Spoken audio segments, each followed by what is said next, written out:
दोस्तों, क्या आप भी एक छोटे बिजनेसमैन हैं? क्या आपको भी अर्जेंट जीएसटी नंबर लेना जरूरी है? तो आपको 1 महीने 2 महीने वेट करने की जरूरत नहीं है। मात्र 3 दिन के अंदर में आपको जीएसटी नंबर प्राप्त हो जाएगा। यहाँ दोस्तों, गवर्नमेंट ने 1 नवंबर 2025 से एक एडवाइजरी जारी की, जिसमें बताया गया कि अगर आप स्मॉल टैक्स पेयर है और आपको अर्जेंट में जीएसटी नंबर चाहिए तो आपको 3 वर्किंग डे में आपको जीएसटी नंबर प्राप्त हो जाएगा। लेकिन इसमें कुछ कैटेगरी है, उसको आपको फॉलो करना पड़ेगा, तभी आप इस स्कीम का फायदा उठा सकते हैं। अगर आपको भी 3 दिन के अंदर में जीएसटी लेना है तो वीडियो पे लास्ट तक बने रहेगा। इस वीडियो में स्टेप बाय स्टेप सारी चीज हम बताएंगे कि क्या क्या चेंजेस आए हैं, कौन कौन अप्लाई कर सकता है, कौन नहीं अप्लाई कर सकते हैं, और स्टेप बाय स्टेप सारा चीज बताएंगे कि कैसे आप अप्लाई करते हैं। तो वीडियो पे लास्ट तक बने रहिएगा। तो सबसे पहले जानते हैं कि कौन एलिजिबल है इसको अप्लाई करने के लिए। दोस्तों, सबसे पहले स्मॉल बिजनेस ओनर या फ्रीलांस या कोई सर्विस प्रोवाइडर हो, उनकी मंथली टैक्स लायबिलिटी या आउटपुट टैक्स लायबिलिटी 2.5 लाख से कम हो, वो अप्लाई कर सकते हैं। उसके बाद वो बिजनेस है जिसको अर्जेंट में जीएसटी नंबर चाहिए, जिसके बिना मार्केट में आपका काम रुक रहा हो या ई कॉमर्स वाला हो, वो भी अर्जेंट में जीएसटी नंबर ले सकते हैं।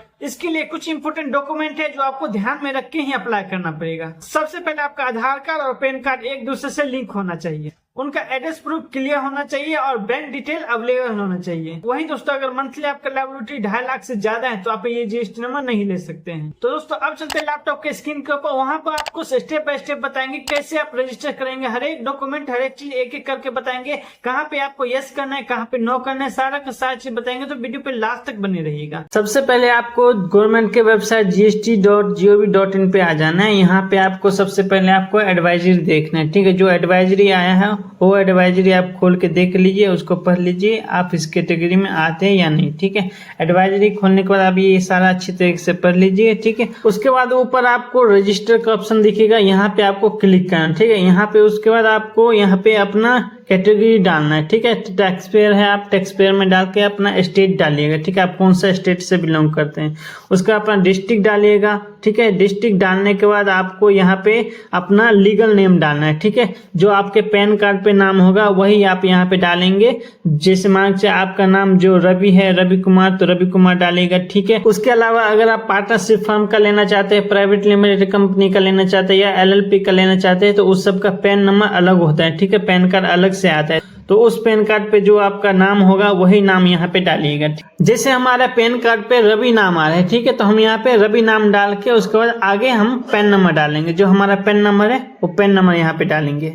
उसके बाद हम यहाँ पे अपना मेल आईडी डालेंगे, उसका फोन नंबर डालेंगे, वही मेल आईडी फोन नंबर डालेंगे जिसपे हमारा OTP आ सके, ठीक है। हमारा phone number mail ID active होना चाहिए, उसका हम कैप्चर डाल के उसके बाद प्रोसीड करेंगे, ठीक है। प्रोसीड करने के बाद हमारे मेल आईडी पे और फोन नंबर पे OTP जाएगा, ठीक है। वो दोनों OTP डालने के बाद हमें यहाँ प्रोसीड पे क्लिक करना है। उसके बाद हमारे पास एक TRN नंबर आ जाएगा, ठीक है। ये जो TRN नंबर है इसको आप लिख के रख लीजिएगा कहीं, ठीक है, आगे चल के काम आएगा, ठीक है। और कॉपी करके इसको आगे बढ़ जाते हैं। यहाँ पे हम फिर से वहाँ पे साइड पे जाएंगे TRN वाले पे, यहाँ पे TRN नंबर डाल देंगे, फिर कैप्चर डाल के प्रोसीड करेंगे। उसके बाद एक और OTP जाएगा आपके मेल आईडी फोन नंबर पे, दोनों में से कोई एक डाल के आप आगे प्रोसीड पे क्लिक कर दीजिएगा, ठीक है। उसके प्रोसीड पे क्लिक करने के बाद आपको यहाँ पे फॉर्म खुल जाएगा, मतलब फॉर्म का ड्राफ्ट, तो यहाँ पे आपको क्लिक करना है। उसके बाद ये सारा डिटेल हमें भरना है अभी एक एक करके। सबसे पहले हमें बिजनेस का डिटेल डालना है, उसका पार्टनर प्रोप्राइटर का डिटेल डालना है, ठीक है। उसके बाद हमें ऑथराइज्ड सिग्नेटरी का डिटेल डालना है।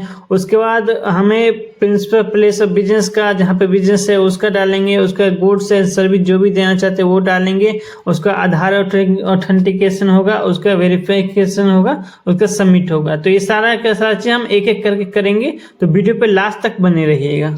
सबसे पहले हमें यहाँ पे लीगल नेम डालना है, जो भी आप अपने फर्म का नाम डालना चाहते हैं। जैसे रवि इंटरप्राइज है तो रवि इंटरप्राइज डाल के, ठीक है, उसका प्रोप्राइटरशिप सेलेक्ट करना है। उसके बाद हमें यहाँ पे नीचे आना है, सबसे मेन ऑप्शन यहाँ पे, ठीक है। यही जो न्यू अपडेट आया है यहीं पे आया है, ठीक है। तो यहाँ पे हमें यस करना होगा। यस करने के बाद यहाँ पे देखिए नीचे बता रहा है जो इसमें जो कैटेगरी है आपका 2.5 लाख से ऊपर पूरे महीने में आपका टैक्स लायबिलिटी नहीं होना चाहिए, ठीक है। उससे कम है तभी आप इसमें रजिस्टर कर सकते हैं। उसके बाद हमें यहाँ पे वॉलंटरी वे से सेलेक्ट करके आज का डेट डाल देना है, ठीक है। आज का डेट डाल के उसके बाद आगे प्रोसीड करना है। उसके बाद हमें प्रोप्राइटर का सारा पर्सनल डिटेल यहाँ पे डालना होगा, ठीक है। इनका नाम हो गया, फर्स्ट नेम हो गया, मिडिल नेम हो गया, लास्ट नेम हो गया, ठीक है। उसका उनके फादर का नाम हो गया, first name, middle name, last name. उसका डेट ऑफ बर्थ जो आपके पैन कार्ड पे है वो डाल दीजिएगा। मोबाइल नंबर, मेल आईडी वही डालिएगा जिसपे ओटीपी आ सके, ठीक है। उसके बाद मेल है, फीमेल है, वो है सेलेक्ट कर दीजिएगा। उसको यहाँ पे डिजिग्नेशन में आपका प्रोप्राइटर डालना है, ठीक है। प्रोप्राइटर डालने के बाद हमें आगे बढ़ना है। उसके बाद हमें प्रोप्राइटर का एड्रेस डालना है जो उनके आधार कार्ड पे है, ठीक है। जो आधार कार्ड पे वो एड्रेस यहाँ पे डालेंगे। जैसे यहाँ पे पिन कोड डालेंगे ना, एरिया पिन कोड, ठीक है। पिन कोड डालने के बाद वो एरिया आ जाएगा, उसको सेलेक्ट करके आप नीचे आप पूरा एड्रेस एडिट कर सकते हैं। उसके बाद हमें यहाँ पे प्रोप्राइटर का फोटो अपलोड करना है, उसका इसको अथराइज सिग्नेचर बनाए, ठीक है। उसके बाद आप चाहे तो आप अपना सेल्फी भी खींच के यहाँ पे आप डाल सकते हैं। उसका कंटिन्यू करेंगे।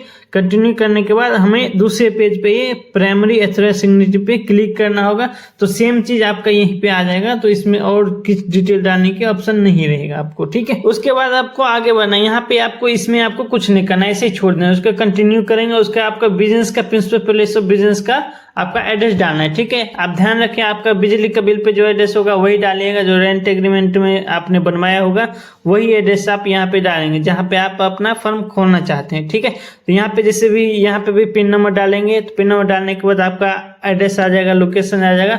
उसके हिसाब से आप सेलेक्ट करके आप एडिट कर सकते हैं, ठीक है। जो आपके बिजली बिल पे एड्रेस है, जो आपके रेंट एग्रीमेंट पे एड्रेस है, वो एड्रेस आप यहाँ पे एडिट करके डाल सकते हैं। उसके बाद एड्रेस डालने के बाद हमें आगे बढ़ना है।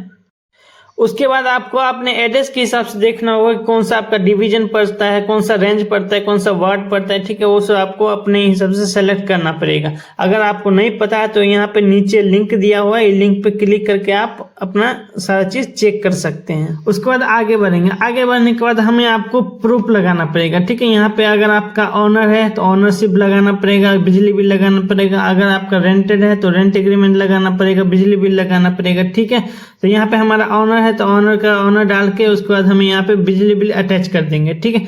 बिजली बिल अटैच करने का आप देख लीजिए यहाँ पे आपका किस कैटेगरी में आ रहा है, उस कैटेगरी को आप यहाँ पे सेलेक्ट कर लीजिएगा एक एक हिसाब से, अपने हिसाब से, ठीक है। सारा चीज सेलेक्ट करने के बाद आपको कंटिन्यू पे करना है क्लिक, ठीक है। कंटिन्यू पे क्लिक करेंगे। उसके बाद आपको एडिशनल प्लेस का ऑप्शन आएगा, तो ये ऑप्शन अभी आपको एनेबल नहीं होगा, ये जब रजिस्टर हो जाएगा उसके बाद होगा, ठीक है। उसका कंटिन्यू करेंगे। उसके बाद यहाँ पे हमें आ जाएगा HSN कोड डालने का ऑप्शन। आपका जो गुड्स होगा, गुड्स का HSN कोड डालिएगा। अगर आप सर्विस देते तो सर्विस का HSN कोड डाल के उसके बाद आगे बढ़ जाइएगा, ठीक है।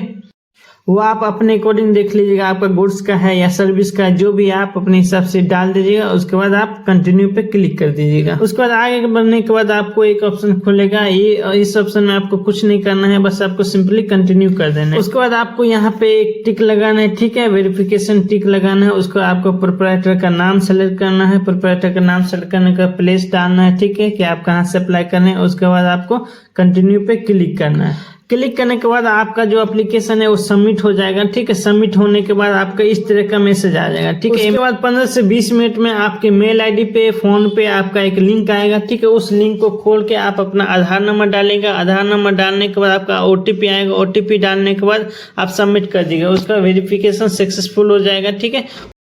उसके बाद आपका सारा चीज सही रहा तो आपको विदिन 3 डे में आपका GST रजिस्ट्रेशन होकर आ जाएगा। ऐसे अभी स्टार्ट हुआ है तब से 1 घंटा के अंदर में आ जाता है, 1-2 घंटा के अंदर में GST नंबर सबका आ रहा है। अभी जितने भी रजिस्ट्रेशन किए हैं सबका 1-2 घंटे के अंदर में आ रहा है। तो हो सकता है आपका थोड़ा वेरिफिकेशन में टाइम लगे, तो 1 दिन 2 दिन में आ जाएगा, ठीक है। तो 3 दिन मैक्सिमम टाइम है, 3 दिन के अंदर आ ही जाएगा आपका GST नंबर, अगर सारा चीज सही रहा तो आई होप दोस्तों आपको वीडियो पसंद आया होगा। अगर वीडियो पसंद आए चैनल सब्सक्राइब कीजिएगा, वीडियो को लाइक कीजिएगा, अपने दोस्तों के साथ शेयर जरूर कीजिएगा। तो चलो दोस्तों मिलते किसी और नए वीडियो में, तब तक के लिए जय श्री राम।